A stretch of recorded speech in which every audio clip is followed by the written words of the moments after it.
Welcome आहे माझ्या या व्हिडिओमध्ये. जर तुम्ही नारियल तेलाचा वापर अशा प्रकारे केला तर तुम्हाला खूप भारी रिझल्ट मिळेल. पहिल्या सुरू एक चमचा नारिळाचं तेल घ्यायचं आहे. त्याच्यामध्ये 2 कपूर ॲड करायचे आहेत. त्या कपूर मिक्स केल्यानंतर तुमचे जिथं गुडघे हे वगैरे दुखत आहेत, तिथं सुजत आहेत, तिथे लावून मसाज केल्याने तुम्हाला यांना खूप भारी आराम मिळेल. दुसरा पर्याय म्हणजे जर तुम्ही नारियल तेलामध्ये साखर मिक्स केली आणि ते स्क्रब तुमच्या होठाला लावून स्क्रब केला तर तुमची डेड स्किन वगैरे सगळी निघून जाईल. होठ तुमचे गुलाबी होतील. तिसऱ्या उपायामध्ये आपण हे बघणार आहोत. तिसऱ्या उपायामध्ये आपण मध मिक्स केला नारळ तेलामध्ये. तुमच्या ड्राय स्किन कमी होते. स्किन तुमची खूप नरिश होते, मऊ होते आणि स्किन ग्लोईंग चमकदार होते.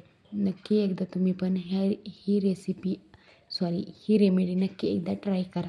आणि चौथी म्हणजे जर तुम्ही नारळ तेलामध्ये कांद्याचा रस तुमच्या केसाच्या अकॉर्डिंग रस मिक्स केला आणि तुमच्या केसाच्या मुळाशी लावला तर तुम्हाला तुमचे केस लांबतील, अजिबात हेअरफॉल होणार नाही. खूप भारी रिझल्ट मिळेल तुम्हाला. आणि जर तुम्ही नारळ तेलामध्ये हळद मिक्स करून तुमचे पिवळ्या दातांना ब्रश केले तर तुमचे दात चमकतील, पांढरे होतील. व्हिडिओ आवडला असेल लाईक आणि सबस्क्राईब करा. आपल्या चॅनलला सबस्क्राईब करा. Okay, bye.